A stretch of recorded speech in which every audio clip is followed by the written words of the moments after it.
Hey, what it do, y'all? It's your boy E2 Blue coming back at you again one more time, just one more time. And as free agency frenzy continues,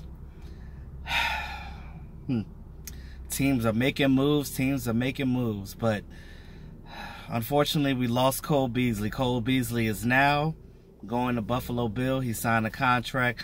Well, he's going to sign his contract tomorrow when everybody else signs their contract, because tomorrow's actually opening day. But you can talk about it now and you know, whatever. The tampering, you already know. The legal tampering, that is. Cole Beasley is going to sign a 4-year, $29 million. 4-year, $29 million. Yeah, so he's going up north to Buffalo. And he's going to be Buffalo hot sauce now. He's going to be Buffalo sauce. No more hot sauce in Texas. It's going to be the Buffalo sauce. He's going to get those wings, and he's going to make sure that those wings are nice and Buffalo saucy. Whatever. That's not a word, but saucy. Is it saucy? Buffalo sauce? I just said it wrong. But whatever. Doesn't matter. No time to be politically correct. But at the end of the day, they're also signing John Brown, too, the Buffalo Bills. So they're getting receivers. But, hey, Cole, who's going to throw you the ball up there in Buffalo? I'll wait. Who's throwing you the ball, brother? Are they going to bring back Nathan Peterman? Who the hell is the quarterback for the Bills? I don't even know. Anyway. I don't know who their quarterback is. But anyway, Cole Beasley, hey, more power to you. You wanted the money. That proves it. You know, me personally, I can't say what I would do because I'm not a player, but I would have looked at this as an opportunity to try to get a contract and stay with the Cowboys, because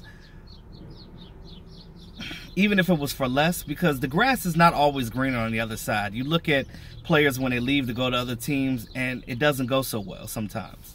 Sometimes it's better, sometimes it's worse, sometimes it's the same.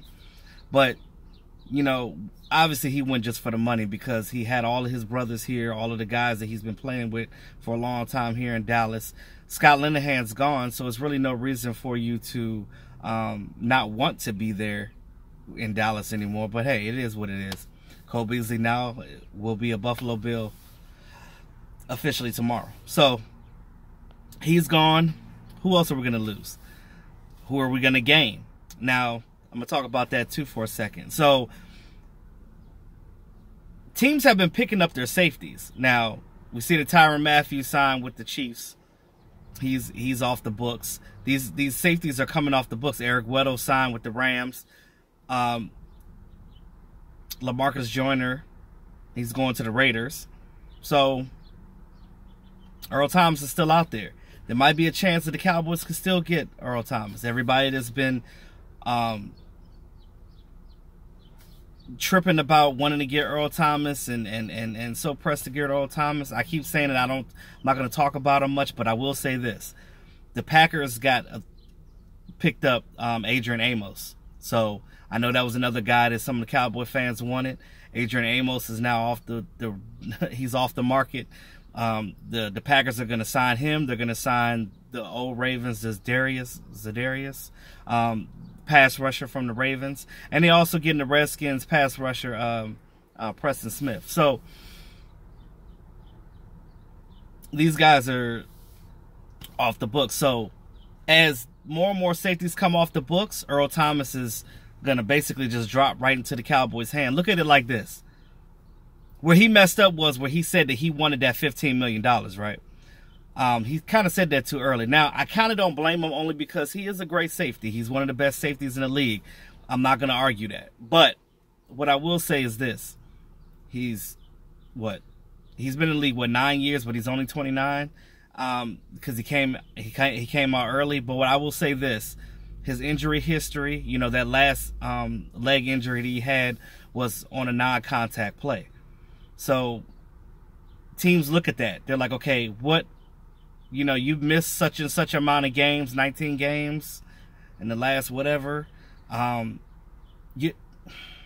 Teams look at that. They want jeopardy. They want guys that are going to be out there on the field, that are going to be readily available for them.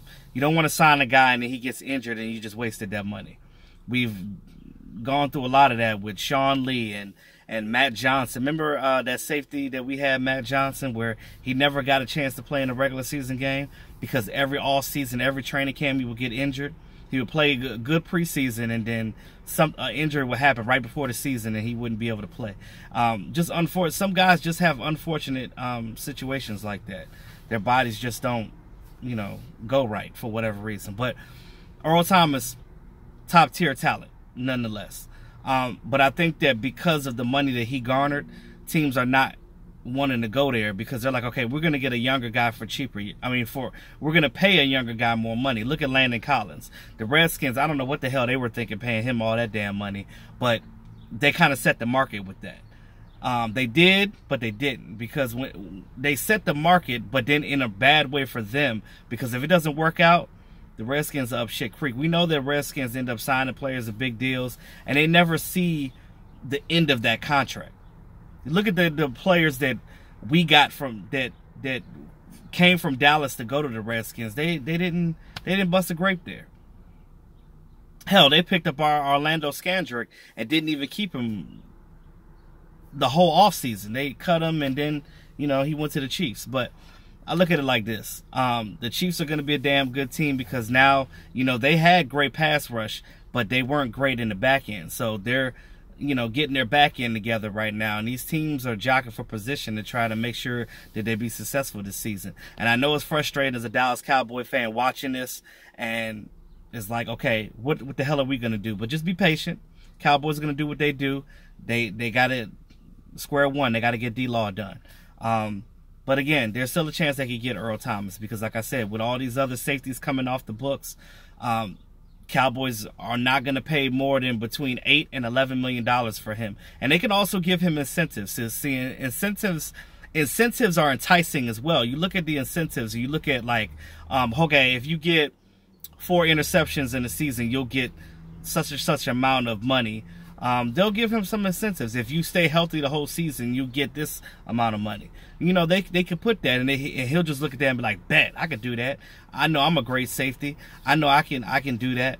And so they bet on themselves in that situation. So look at it like this. It might be a chance that they can get Earl Thomas if he doesn't get picked up by anybody. The Texans already got another safety. They let their other safety, Jackson, walk. He's going to Denver. They lost Tyrann Mathieu, but they picked up another guy, I think Gibson. I think they picked up Gibson. So they're not looking to get Earl Thomas. So the only other team that would have got him was the Broncos, but the Broncos got the Texans' old safety, Jackson. So, again, there's not many teams he could go to. The 49ers are not budging on it. The 49ers never said anything about even wanting Earl Thomas. The whole 49ers thing came from Richard Sherman. He was the only one who was talking about it. So, but none of the brass. But the brass is the one that makes the moves because they're the ones paying, not the player. So look at it like this: you still might get a chance to get your Earl Thomas if you don't get picked up by somebody today. But with that being said, y'all, Cole Beasley's gone. I know I really like Cole Beasley, but hey, we can get another slot guy. We could get Debo in those guys might be in the first round, but we'll talk about the draft stuff later. But they can always get another slot receiver. They actually do grow on trees, Cole Beasley, in this draft. But with that being said, y'all, thanks again to all my subscribers. This is your boy E2 Blue, always keeping it real. As news comes out, we'll be getting you guys entertained and ensued and all that. You guys are going to get informed about everything. So with that being said, it's your boy E2 Blue, always keeping it real. Talk to y'all soon. Y'all have a great day. And it's sunny out here, y'all. Yes.